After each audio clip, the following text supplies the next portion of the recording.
দিনটা উদযাপন করতে আমরা যখন সমবেত হয়েছি, তখন এইটা নিছক উৎসবের জন্য নয়, এইটা আমরা মনে রাখছি।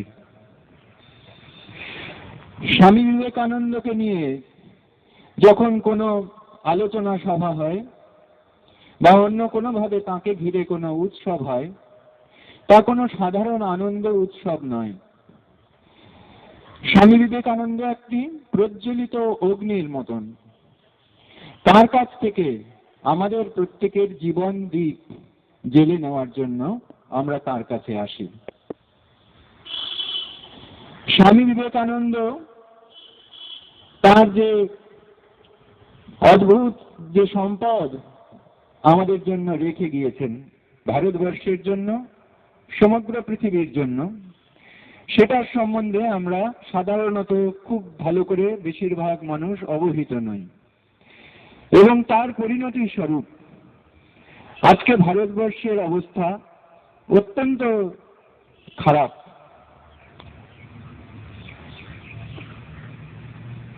স্বামী বিবেকানন্দ মাত্র ৩৯ বছর বয়সে দেহ রেখেছিলেন ১৯০২ সালে। আর তার ২ বছর পরে ১৯০৪ সালে বেলুড় মঠে একটা এরকম উৎসবের আয়োজন হয়েছিল স্বামী বিবেকানন্দের জন্মদিন উপলক্ষে। সেখানে স্বামীজির মানস কন্যা যাকে বলা হয়, ভগিনী নিবেদিতা, তিনি বলতে উঠেছিলেন। তিনি বলতে উঠে বলেছিলেন যে সাময়িকভাবে উৎসবের আনন্দে মেতে গিয়ে কিছুক্ষণ সময় কাটানো, সেটা আমাদের উদ্দেশ্য নয়। আমরা এখানে সমবেত হয়েছি স্বামী বিবেকানন্দের শিক্ষা ঠিক কি ছিল সেইটাকে বুঝে নেওয়ার জন্য। বলে নিবেদিতা এই প্রশ্ন তুলছেন যে স্বামী বিবেকানন্দ কি চেয়েছিলেন। তিনি কি চেয়েছিলেন যে তার নাম খুব হোক, তার যশ হোক, প্রচার হোক? বলে নিবেদিতা নিজেই উত্তর দিচ্ছেন যে না, আমরা জানি স্বামী বিবেকানন্দ নাম যশকে ঘৃণা করতেন। তাহলে কি তিনি চেয়েছিলেন যে তার গুরু শ্রীরামকৃষ্ণের নাম চতুর্দিকে ছড়িয়ে পড়ুক? আমরা জানি তিনি তাও চাননি। তারপরে নিবেদিতা পরপর আরো প্রশ্ন তুলছেন যে স্বামীজি কি তাহলে চেয়েছিলেন যে তার নির্দেশিত পথ, খুঁটিনাটি সমস্ত কিছু যা কিছু তিনি বলে গেছেন সকলে সেইভাবেই চলবে? উত্তরে নিবেদিতা বলছেন যে না, তিনি তাও চাননি। তাহলে তিনি কি চেয়েছিলেন? স্বামীজি চেয়েছিলেন যে আমরা প্রত্যেকে মানুষ হই এবং নিজের পায়ে দাঁড়াই। নিজের পায়ে দাঁড়ানো মানে শুধু আর্থিক দিক থেকে নিজে রোজগার করে নিজে বাঁচছি, নিজে খেয়ে পরে বাঁচি, তা নয়। নিজের পায়ে দাঁড়ানো মানে নিজের মাথা খাটাতে পারা, নিজের বুদ্ধির ব্যবহার করতে পারা, নিজের সমস্ত শক্তির ব্যবহার করতে পারা, নিজের শক্তির ওপরে ভরসা রাখা। সেইটা স্বামী বিবেকানন্দ চেয়েছিলেন। এবং তিনি বিশেষ করে যুবকদেরকে এই বাণীটি দিয়ে গেছেন যে তোমরা আত্মবিশ্বাসী হও, তোমরা নিজের উপরে বিশ্বাস রাখো, তোমরা মনে করো না তোমাদের পক্ষে কোনো কিছু অসম্ভব। আজকে যখন আমাদের সামগ্রিকভাবে ভারতীয় জাতির মধ্যে আত্মবিশ্বাসের অভাব রয়েছে, আমরা অন্য জাতির মুখ চেয়ে থাকি চিন্তা, তত্ত্ব, সমস্ত কিছুর জন্য, সাধারণভাবে যুব সমাজের মধ্যে যখন আত্মবিশ্বাসের বিপুল ঘাটতি রয়েছে, সে সময় স্বামী বিবেকানন্দের সেই শক্তির যে বাণী, তা শুনলে আমাদের ভেতরের শক্তির উদ্বোধন ঘটতে পারে। আমরা কিন্তু স্কুলে কলেজে সেইগুলো শেখবার খুব সুযোগ পাই না। আমাদের স্কুল কলেজে যে পড়ানো হয় একটুখানি আজকাল প্রায় নেই, স্বামী বিবেকানন্দের সম্বন্ধে একটুখানি উল্লেখ রয়েছে যে স্বামী বিবেকানন্দ শ্রীরামকৃষ্ণের কাছে শিক্ষা লাভ করেছিলেন, তার শিষ্যত্ব গ্রহণ করেছিলেন। স্বামী বিবেকানন্দ বিদেশে গিয়ে হিন্দু ধর্ম সম্বন্ধে বক্তৃতা করেছিলেন এবং তারপরে দেশে ফিরে এসে রামকৃষ্ণ মঠ ও মিশন প্রতিষ্ঠা করেছিলেন। এইটুকু যদি বলা হয় তাহলে স্বামীজির সম্বন্ধে কিন্তু ঠিক জিনিসটা বলা হবে না। সেই জন্য আমাদের বিশেষ করে অল্প বয়সী ছেলে মেয়েদের মধ্যে স্বামী বিবেকানন্দের সম্বন্ধে সঠিক ধারণা প্রায়শই থাকে না। স্বামী বিবেকানন্দ ভারতবর্ষকে খুব নিবিড়ভাবে জেনেছিলেন। প্রথমে তিনি শ্রীরামকৃষ্ণের কাছে যখন গিয়েছিলেন তখন তার জীবন পরিপূর্ণভাবে বিকশিত হয়েছিল। একজন অত্যন্ত তরতাজা যুবক, যে যুক্তিবাদী, বিজ্ঞান মনস্ক, আধুনিক শিক্ষায় শিক্ষিত, খেলাধুলায় ভালো, ব্যায়াম কুস্তি সবেতে ভালো, গান বাজনায় ভালো, খুব ভালো গান করতেন, বন্ধুদের সঙ্গে রঙ্গরসিকতা সবই আছে। কিন্তু তার পাশাপাশি যখন নরেন্দ্রনাথ বড় হচ্ছেন, বিবেকানন্দ যে অল্প বয়সে যখন সেই যুবক নরেন্দ্রনাথ, কিশোর নরেন্দ্রনাথ, তিনি যখন বড় হচ্ছেন তখন আর 5 জন বন্ধুর থেকে একটা জায়গায় বিশেষ করে কিন্তু তিনি আলাদা হয়ে গেলেন। তার জীবনে তিনি কখনো এতটুকু অপরিচ্ছন্ন ভাব, এতটুকু দুর্বলতার ভাব কখনো স্পর্শ হতে দিলেন না। এরপরে যখন শ্রীরামকৃষ্ণের কাছে গেলেন তখন তিনি জীবনের শ্রেষ্ঠ শিক্ষা লাভ করে একেবারে শ্রেষ্ঠ মানুষে পরিণত হতে পারলেন। মানুষ জীবনে যে মস্ত বড় সম্ভাবনা নিয়ে আসে, মানুষ যত বড় হতে পারে, সেইটা শ্রীরামকৃষ্ণের কাছে শিক্ষা লাভ করে তিনি হলেন। এবং শ্রীরামকৃষ্ণই তাকে ভারতবর্ষের উদ্ধারের জন্য, পৃথিবীর কল্যাণের জন্য কাজের একটি ব্রত দিয়ে গেলেন। শ্রীরামকৃষ্ণের দেহত্যাগের পরে যুবক নরেন্দ্রনাথ 23-24 বছর বয়স, তিনি ভারতবর্ষের পথে পথে ঘুরলেন। ভারতবর্ষের পথে পথে ঘুরে সমস্ত শ্রেণীর মানুষের কাছাকাছি এলেন, হিন্দু, মুসলমান, খ্রিস্টান নির্বিশেষে। তখনকার দিনে উঁচু জাতি নিচু জাতির বিভেদ খুব বেশি ছিল, এখনো অনেক জায়গায় আছে। দরিদ্র, অত্যন্ত দরিদ্র, যারা খেতে পান না, যাদের কাছে শিক্ষার আলো পৌঁছেনি, তাদের থেকে শুরু করে যারা অত্যন্ত বিদ্বান, তখনকার দিনের মস্ত পণ্ডিত মানুষ, যারা খুব ধনী, রাজা মহারাজা, সমস্ত শ্রেণীর মানুষের কাছে স্বামী বিবেকানন্দ গেলেন। তাদের সঙ্গে সমস্ত দেশটার সঙ্গে নিবিড়ভাবে পরিচয় পেলেন এবং সে পরিচয়টা একেবারে হৃদয় দিয়ে, সেই হৃদয় দিয়ে যখন সারা ভারতবর্ষের এত কাছাকাছি গেলেন, যা আগে কেউ কখনো করেনি, ইতিহাসে নেই, তখন স্বামী বিবেকানন্দের এমনি যে কথা হচ্ছিল যে তিনি নিজেকে পরিপূর্ণভাবে গড়ে তুলেছিলেন, তারপরে যখন সেই পরিপূর্ণ গড়ে ওঠা মানুষটা দেশের সমস্ত মানুষের এত কাছে গেলেন, তখন সেই সারা দেশের দুর্দশা, সমস্ত কোটি কোটি মানুষের দুঃখ বেদনা দেখে তার ভেতরে, তার হৃদয়টা একেবারে উথাল পাথাল হয়ে উঠল। একটা অগ্নিগর্ভ হৃদয়, সমস্ত মানুষের দুঃখ বেদনা যেন তার সেই হৃদয়ে অনুরণন জানাতে লাগলো। দিবারাত্র ছটফট করতে লাগলেন, কাঁদতে লাগলেন। সিংহের মতন পুরুষ সিংহ বলা হয় তাকে, কিন্তু শিশুর মতন কাঁদতে থাকতেন। কি করব, কি পথ? দেশের যারা তখনকার দিনের গণ্যমান্য উচ্চ পদস্থ এবং ধনী বা রাজা মহারাজা, তাদেরকে বুঝিয়ে তিনি খুব কিছু কাজে নামাতে পারলেন না। সেই জন্য পথ খোঁজার জন্য তিনি বিদেশে গেলেন। তাকে ধর্ম মহাসভায় যোগ দিয়ে হিন্দু ধর্ম প্রচার করবার জন্য বা হিন্দু ধর্ম সম্বন্ধে, হিন্দু ধর্মের প্রতিনিধিত্ব করবার জন্য অনেকে প্রস্তাব দিয়েছিলেন। স্বামী বিবেকানন্দ এরকম কোনো শর্ত মেনে বিদেশে যেতে চাননি, রাজি হননি। কিন্তু বিদেশে গিয়ে দেখলেন যে ধর্ম মহাসভার নাম দেওয়ার লাস্ট তারিখটা পেরিয়ে গেছে। তখন সেখানে কাছাকাছি একটু শিকাগো শহর, খুব যেখানে ধর্ম মহাসভা হবে সেই শিকাগো শহর খুব খরচের জায়গা। সেই জন্য স্বামীজির কাছে টাকা পয়সাও ফিরিয়ে আসছে, তখন প্রচন্ড শীত নামছে, উপযুক্ত শীত বস্ত্র নেই, তার বন্ধু বলতে সেখানে সেরকম কেউ নেই। সেখানে তিনি অসহায় পরিস্থিতিতে পড়ে গেলেন। তখন খরচ কমানোর জন্য কাছাকাছি বস্টন শহরে গেলেন। সেখানে গিয়ে সেখানে বস্টন শহরের কাছাকাছি সেখানে হার্ভার্ড ইউনিভার্সিটি, পৃথিবীর অন্যতম বিখ্যাত বিশ্ববিদ্যালয়, সেখানকার গ্রিক ভাষার অধ্যাপক একজন স্বামীজির সঙ্গে আলাপ হলো। স্বামীজির বয়স তখন 30। এই ভারতীয় যুবকের সঙ্গে আলাপ হয়ে সেই অধ্যাপক প্রফেসর রাইট তিনি খুব আনন্দিত হলেন, চমৎকৃত হলেন। বললেন, স্বামীজি আপনি যোগ দিন ধর্ম মহাসভায়, কারণ সারা আমেরিকা আপনাকে জানবে, এরকম সুযোগ আর পাবেন না। স্বামীজি বললেন যে শেষ তারিখ তো পেরিয়ে গেছে, আর আমার তো কোনো পরিচয়পত্র নেই, এখানে বলছে পরিচয়পত্র লাগবে, আমি তো একা একা চলে এসেছি। তখন প্রফেসর রাইট বললেন যে স্বামীজি আপনার কাছে পরিচয়পত্র চাওয়া আর সূর্যের কাছে তার আলো বিকিরণ করবার অধিকার জানতে চাওয়া একই রকম। তাও তিনি একটা পরিচয়পত্র লিখে দিলেন এবং সেই পরিচয়পত্রে লিখলেন যে ইনি আমেরিকার সমস্ত পণ্ডিতদের এক জায়গায় করলে যে জ্ঞান হয় তার চেয়েও বেশি জ্ঞান এনার। বললেন, he is more learned than all the learned American professors put together.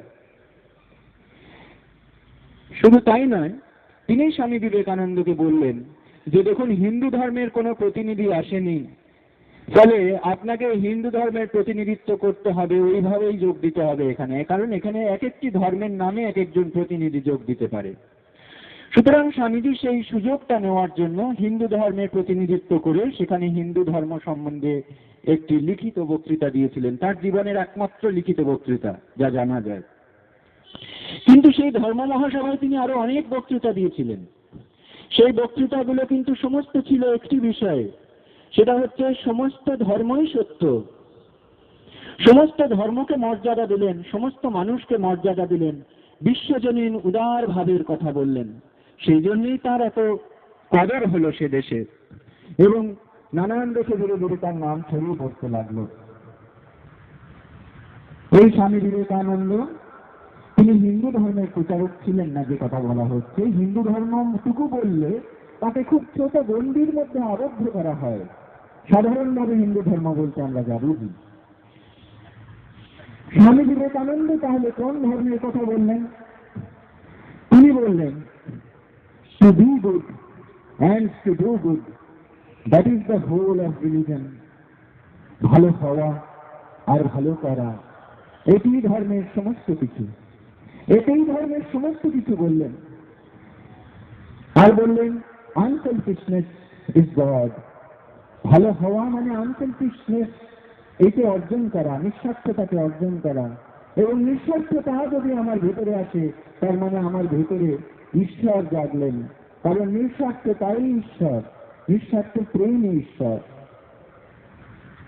Swami Vivekananda যে ধর্মের কথা বললেন সে ধর্ম সজীব ধর্ম, গতিশীল ধর্ম, ঘণ্টা নাড়ার ধর্ম নয়। স্বামীজি বিশেষ করে যুবকদেরকে আহ্বান করলেন। সেই আমেরিকায় যখন যে কথা হচ্ছিল, যে যখন স্বামীজি অত্যন্ত বিপদে পড়েছেন, অত্যন্ত অসুবিধার মধ্যে তার দিন কাটছে, টাকা পয়সা নেই, তখনও ধর্ম মহাসভা শুরু হয়নি, তখনও তার নাম যশ হয়নি, তখন তার হাতে টাকা পয়সা প্রায় ফুরিয়ে এসেছে, শীতবস্ত্র প্রায় নেই। সেই সময়ে তিনি ভারতীয় যেসব যুবকরা তার অনুগামী হয়েছিলেন আমেরিকায় যাওয়ার আগেই, তাদেরকে চিঠিতে লিখছেন যে, হে আমার যুবক বন্ধুগণ, তোমরা এই গরিব অজ্ঞ অত্যাচার পীড়িতদের জন্য প্রাণপণ চেষ্টা করো। তোমাদের কাছে এই প্রাণপণ চেষ্টা, তারা যারা দিন দিন ডুবছে তাদেরকে তুলে আনবার জন্য প্রাণপণ চেষ্টা তোমাদের কাছে আমি দায় স্বরূপ অর্পণ করলাম। এইটা স্বামী বিবেকানন্দের যুবকদের কাছে আহ্বান। তিনি চেয়েছিলেন সমগ্র ভারতবর্ষকে নতুন করে গড়ে তুলতে এবং সেই গড়ে তোলবার জন্য একটা সামগ্রিক পরিকল্পনা দিয়েছিলেন। আর সেই সামগ্রিক পরিকল্পনার একেবারে মূল জায়গাটাকে যেটা ছিল সেটা হচ্ছে এই যে ভারতবর্ষ, এই দেশ, এই সমাজ, তার রাস্তাঘাট, বাড়িঘর, সরকার, প্রশাসন এই দিয়ে তৈরি নয়। এই দেশ তৈরি ব্যক্তি মানুষ দিয়ে, কোটি কোটি মানুষ, তাদের নিয়ে এই দেশ। সেই মানুষগুলো কেমন তার উপরে নির্ভর করছে এই দেশ কেমন হবে।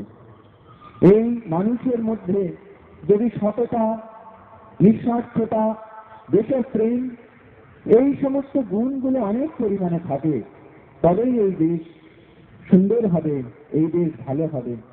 এই এমন মানুষ যদি আমরা প্রথমে তৈরি করতে না পারি, তাহলে কোনোভাবেই অন্য কোনো পরিকল্পনা দিয়ে এই দেশের কোনো পরিবর্তন করা যাবে না, এই দেশ গড়ে তোলা যাবে না। সেই জন্য স্বামী বিবেকানন্দ প্রথম এই পরিকল্পনা দিলেন। তখন তাকে অনেক যুবকেরা বলল, ভারতীয় যুবকেরা, যে স্বামীজি আমরা তো ব্রিটিশের অধীন, আমাদেরকে আপনি প্রথমে পরাধীনতা দূর করবার জন্য, স্বরাজ বা স্বাধীনতা আনবার জন্য নেতৃত্ব দিন। আপনার মতন একজন মানুষ, তিনি যদি আমাদের নেতৃত্ব দেন তাহলে কত ভালো হবে, আমাদের সুন্দরভাবে আমাদের এই আন্দোলন গড়ে উঠবে। স্বামীজি প্রবল আত্মবিশ্বাসের অধিকারী ছিলেন, নিজের শক্তি সম্পর্কে সম্পূর্ণ সচেতন ছিলেন। তিনি বললেন, হ্যাঁ, আমি যদি নেতৃত্ব দিই, আমি যদি আন্দোলন পরিচালনা করি, তাহলে কয়েকদিনের মধ্যেই আমি দেশ স্বাধীন করে ফেলতে পারবো। কিন্তু সেই স্বাধীনতার মর্যাদা কি তোমরা রাখতে পারবে? দেশে কি মানুষ আছে? তাই স্বামীজি সমস্ত পরিস্থিতি পর্যবেক্ষণ করে এবং বিশ্লেষণ করে বললেন, অতএব আগে মানুষ তৈরি করো। স্বাধীনতার ৬৩ বছর পরে দাঁড়িয়ে আজকে কি আমরা বুঝতে পারছি না, প্রমাণ হওয়ার কি আর বাকি আছে যে দেশে মানুষের কত অভাব? এই মানুষের অভাবে দেশের সমস্ত ক্ষেত্র কি পরিস্থিতি হয়ে আছে সকলেই জানি। অনবরত টেলিভিশনে, রেডিও থ্রু দিয়ে জানছি, যারা সরাসরি ভাবে ভুক্তভোগী তারা আরো বেশি করে জানছেন। পরপর রিপোর্ট বেরোচ্ছে, এই সরকারি কতগুলো কমিশনের পরপর রিপোর্ট বেরোলো গত কয়েক বছরের মধ্যে। কেউ বললেন যে দেশে ৭৭% মানুষ দিনে ২০ টাকা পর্যন্ত মাত্র ব্যয় করবার সামর্থ্য রাখেন, ব্যয় করেন। এত দরিদ্র। আরো সম্প্রতি বেরিয়েছে যে আমাদের দেশে গ্রামের ৫০% উপরে মানুষ দারিদ্র্য সীমার নিচে বাস করে। প্রায় অর্ধেক, ঠিক সংখ্যা বলা মুশকিল, কোন স্ট্যাটিস্টিক্সের উপরে পুরো ভরসা করা মুশকিল, কিন্তু মোটামুটি ভাবে বলা যেতে পারে যে দেশের অর্ধেক মানুষ অত্যন্ত দরিদ্র। আর সম্প্রতি যেভাবে খাবার জিনিসের দাম পর্যন্ত বাড়ছে, যার উপরে সরকারের কোনো কন্ট্রোল নেই, তাতে সাধারণ মানুষের জীবন কি দুর্বিষহ হয়ে উঠতে পারে আমরা তো ভাবতে পারি। এবং সেই সঙ্গে নিরক্ষরতা, অশিক্ষা, তার সঙ্গে এসেছে কুশিক্ষা, নতুন নতুন প্রযুক্তির সঙ্গে তার উপরে কোনো কন্ট্রোল নেই। মিডিয়ার মাধ্যমে, নিউজ পেপারের মাধ্যমে, মোবাইলের মাধ্যমে কতভাবে আমাদের যুবকদেরকে নষ্ট করে দেওয়ার, ফুলের মতন ছেলেদেরকে একেবারে নষ্ট করে দেওয়ার সমস্ত রকম ব্যবস্থা হচ্ছে, তার বিরুদ্ধে কোনো ব্যবস্থা নেই। কোথায় শাসন, কোথায় প্রশাসন? এত বছর পরে, স্বাধীনতার এত বছর পরে কোটি কোটি মানুষ এই পরিস্থিতিতে, আমরা যারা ভারতবর্ষের সন্তান, তারা কি স্বামী বিবেকানন্দের সেই আহ্বান শুনব না? সেই আহ্বানে সাড়া দেব না? যে আহ্বানে সাড়া দিয়ে একদিন রাধা গোপী, সুভাষচন্দ্রের মতন মানুষেরা, সেই সমস্ত যুবকেরা এগিয়ে এসেছিলেন দেশমাতৃকার সেবায়। আমাদেরও তো আজকে এই পরিস্থিতি হয়ে আছে। এত মানুষ গত কয়েক বছরে, গত ৫-৬ বছরে কয়েক লক্ষ চাষি আত্মহত্যা করেছেন। কত লক্ষ চাষি, কি অবস্থা হয়ে আছে? সেইখানে এই স্বামী বিবেকানন্দের সেই কথা, সেই প্রস্তাবটা শুনবার প্রয়োজন যে অতএব আগে মানুষ তৈরি করো। এই প্রস্তাবটুকু দিয়ে স্বামীজি ক্ষান্ত হলেন না, বললেন যে সারা ভারতবর্ষ ব্যাপী সংঘবদ্ধভাবে এই কাজ করতে হবে। কারা করতে পারে? বিশেষত যারা যুবক তাদের স্বামীজি ডাক দিলেন, বললেন যে my faith is in the younger generation, the modern generation. যারা যুবক, যারা আধুনিক প্রজন্ম, তাদের উপরেই আমার ভরসা। Out of them will come my workers. আমার কর্মীরা, এই যে সমস্ত দেশকে গড়ে তুলতে হবে, তার জন্য প্রথমে মানুষ তৈরি করতে হবে। সে কাজের জন্য কর্মী কোথাও পাবো না? এই যুব সম্প্রদায়ের মধ্যে থেকে, তরুণ সম্প্রদায়ের মধ্যে থেকে আসবে। বললেন, I have formulated the plan and have given my life to it. যে আমি একটা পরিকল্পনা তৈরি করেছি এবং সেটার রূপায়ণের জন্য নিজের জীবনটা একেবারে দিয়ে দিয়েছি। এখন এই সমস্ত যুবক কর্মীরা এগিয়ে আসবে এবং সিংহ বিক্রমে তারা ভারতবর্ষের সর্বত্র ছড়িয়ে পড়বে। তারা আত্মত্যাগ করবে দেশের জন্য। তারা আত্মত্যাগ করবে মানে স্বামী বিবেকানন্দ এটা চাননি যে সমস্ত ভারতবর্ষের সমস্ত যুবক যে যেখানে আছে সবাই গেরুয়া পরে তার মতন বেরিয়ে পড়বে, না, তা নয়। স্বামী বিবেকানন্দের মনুষ্যত্বের শিক্ষা, দেশপ্রেমের শিক্ষা যদি গ্রহণ করে যুবকরা, তাহলে তাদেরকে গেরুয়া করে বেরিয়ে যেতে হবে না সকলকে। তারা সমাজে সংসারে বাস করবে, তারা লেখাপড়া শিখবে, তারা রোজগার করবে, তারা স্বাভাবিক সুস্থ নাগরিকের জীবনযাপন করবে, কিন্তু তারা সৎ হবে, তারা দেশপ্রেমিক হবে। তাদের নিজেদের ভেতরের শক্তিগুলো, তাদের শারীরিক শক্তি, মানসিক শক্তি, মানুষকে ভালোবাসার শক্তি, সহানুভূতির শক্তি, সমস্ত শক্তি তাদের মধ্যে এমনভাবে বেড়ে উঠবে, আত্মবিশ্বাস তাদের মধ্যে এমনভাবে বেড়ে উঠবে যে তারা পরীক্ষাতেও আরো ভালো রেজাল্ট করবে, তাদের লেখাপড়ায় তারা আরো ভালো করবে, তারা চাকরির পরীক্ষায় আরো ভালো করবে, তারা রোজগার আরো ভালো করবে, কিন্তু চরিত্র নিয়ে করবে, চরিত্রহীন হয়ে করবে না, অসৎ হয়ে করবে না। এই স্বামী বিবেকানন্দের পরিকল্পনাটাকে শুধু কথায় না রেখে, শুধু পূজায় না রেখে, শুধু মন্দিরে আবদ্ধ না রেখে, শুধু আশ্রমে আবদ্ধ না রেখে দেশের সমস্ত ক্ষেত্রে কে ছড়িয়ে দেবে, এই কাজটির জন্য গড়ে উঠেছিল 1967 সালে অখিল ভারত বিবেকানন্দ যুব মহামণ্ডল।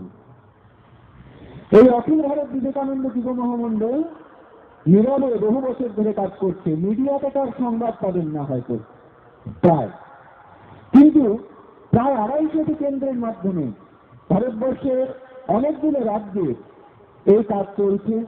বহু সহস্র যুবক এই কিছুদিন আগে ডিসেম্বর মাসের 25 থেকে 30 তারিখ পশ্চিম মেদিনীপুরের একটি প্রত্যন্ত গ্রামে প্রতি বছরের মতো এবছর আমাদের যে একটি বার্ষিক সর্বভারতীয় যুব প্রশিক্ষণ শিবির হয়, সেই শিবির হয়ে গেল। এক একবার এক এক জায়গায় হয়, এবারে পশ্চিম মেদিনীপুরের একটি প্রত্যন্ত এলাকায় হয়েছে। সেখানেও যুবকের সংখ্যা, যারা ওই 6 দিন ধরে ওখানে থাকবার জন্য যোগ দিয়েছিল শিক্ষার্থী হিসাবে, তাদের সংখ্যা 1321। হাজারে হাজারে ছেলেরা আসছে স্বামীজির কথা শুনবার জন্য। ধীরে ধীরে ভারতবর্ষ যাচ্ছে, নতুন করে সেই জাগরণের অঙ্কুরোদ্গম হচ্ছে, নীরবে, চোখের আড়ালে, মিডিয়ার চোখের আড়ালে। সারা বছর ধরে এরকম শিবির চলছে, 100টার মতন শিবির হচ্ছে সারা ভারতবর্ষে বিভিন্ন জায়গায়। অন্যান্য ভাবে শিবির ছাড়াও এই ধরনের বিভিন্ন অনুষ্ঠানের মধ্যে দিয়ে সকলের কাছে পৌঁছে দেওয়ার চেষ্টা হচ্ছে। এই কাজটিতে সকলে যদি এগিয়ে আসেন, সকলের সহানুভূতি, সকলের যোগদান, সকলের সহযোগিতার মাধ্যমে এইটা আরো অনেক ছড়িয়ে পড়তে হবে। 250টি কেন্দ্র কিছু নয়, হাজার হাজার কেন্দ্রে, যাতে ভারতবর্ষের প্রত্যেকটি কিশোর, প্রত্যেকটি যুবকের জীবনে এই জিনিস পৌঁছে যেতে পারে। মহামণ্ডলের মাধ্যমে যে প্রশিক্ষণ দেওয়া হয়, সেই প্রশিক্ষণের কাছাকাছি যদি একটি কিশোর, একটি যুবক এসে পড়ে, সে স্বামী বিবেকানন্দের যে শিক্ষা তার কাছে পৌঁছবে, তার জীবন আলোকিত হয়ে উঠবে। সামগ্রিক প্রশিক্ষণ, সে যাতে দেহে, মনে, হৃদয়ে সমস্ত দিক থেকে তার যাতে সুসংবদ্ধ একটা ডেভেলপমেন্ট হয়, সমস্ত দিক থেকে যাতে সে বেড়ে ওঠে, কোনোভাবে যাতে তার জীবন নষ্ট হয়ে যাওয়ার সুযোগ না হয়। যে জীবন নষ্ট করে দেওয়ার জন্য নানান চেষ্টা সমস্ত সমাজ দিয়ে চলছে, সেই থেকে প্রতিরোধ করবার জন্য এই যে কাজটা শুরু হয়েছে, এইখানে আমরা সকলের, যারা বড় লোক, যারা বয়োবৃদ্ধ, তাদের আশীর্বাদ চাইব, অন্য সকলের সহযোগিতা চাইব, এবং যারা ছোটরা তাদেরকে বলবো যে তোমরা এগিয়ে এসে স্বামী বিবেকানন্দকে একটু স্টাডি করো। ছোট ছোট বই আছে, স্বামী আমাদের এখানে কল্যাণীতে এই অখিল ভারত বিবেকানন্দ যুব মহামণ্ডলের শাখা রয়েছে পানালা স্কুলের কাছে। এইখানে প্রতি রবিবার সভা হয়, পাঠচক্র হয়, সেখানে যোগাযোগ করা যেতে পারে। সেখানে লাইব্রেরি আছে। এই বইগুলো পড়লে জীবনের যে জিনিস পাওয়া যাবে, সে জিনিস অন্য কোথাও পাওয়া মুশকিল আছে। সেই জিনিস হচ্ছে সমস্ত একটা বিজ্ঞানসম্মত সামগ্রিক পদ্ধতি, অত্যন্ত সহজ সরল ভাবে পরিবেশিত। এই সমস্ত কাজটা কিভাবে গড়ে তুলতে হবে, সে একদিকে যেমন নিজের জীবনটাকে তৈরি করবার জন্য, তেমনি সমস্ত মানুষের কাছে পৌঁছে দেওয়ার জন্য ভারতবর্ষে এই কাজটা কিভাবে গড়ে তুলতে হবে সুশৃঙ্খল ভাবে, সেটাও সমস্ত একদম স্ট্রাকচার পরিষ্কার করে সমস্ত জিনিসটা দেওয়া রয়েছে। কোথাও কোনো সংশয় নেই, কোনো সংশয়ের অবকাশ নেই, সমস্ত যুক্তির পরম্পরা দিয়ে সাজানো রয়েছে। সেই জিনিসটা আমরা ধীরে ধীরে যদি আগ্রহ নিয়ে এগিয়ে আসি এবং সেই জিনিসটা যদি দেখি, তাহলে ভারতবর্ষের যে এই দুর্দিন, সেই দুর্দিন ভবিষ্যতে ঘটবার সম্ভাবনা থাকবে। এছাড়া দ্বিতীয় কোনো রাস্তা নেই। অন্যান্য যা কিছু রাস্তা বলা হচ্ছে সেগুলোর মধ্যে এত ভ্রান্তি, সেগুলোতে যেন আমরা না ভুলি। যেখানে একেবারে খাঁটি, যেখানে একেবারে সত্যকারের দেশপ্রেম, মানুষের প্রতি ভালোবাসা, যে আগুন, যে একেবারে পরিচ্ছন্ন ভাব, সত্যিকারের কল্যাণকর ভাব, সেই জিনিসটা স্বামী বিবেকানন্দের কাছে ছাড়া আর কোথাও নেই। সেই জিনিসটা, সেই নেতৃত্ব স্বামী বিবেকানন্দ ছাড়া আর কোথাও নেই। সুতরাং ভারতবর্ষের সামনে, ভারতবর্ষের যুবকদের সামনে এখন একটি মাত্র পথ, সে পথ হচ্ছে স্বামী বিবেকানন্দের পথ। সেটা স্বামী বিবেকানন্দের পথ মানে স্বামী বিবেকানন্দকে ঘিরে একটা সম্প্রদায় তৈরি করা নয়। স্বামী বিবেকানন্দের সম্প্রদায় হতে পারে না। তিনি হচ্ছেন একেবারে আকাশের মতো উদার, অথচ সমুদ্রের মতন গভীর হৃদয়তা। সুতরাং স্বামী বিবেকানন্দের পথ মানে মানুষ হওয়ার পথ, মানুষ হয়ে মানুষের মুক্তির পথে, সমস্ত মানুষের কল্যাণ, সমস্ত মানুষের মুক্তির দিকে এগিয়ে নিয়ে যাওয়ার পথ। সেই ক্ষেত্রে আমরা যেন সকলে এগিয়ে যেতে পারি, এই বলে আমি শেষ করছি।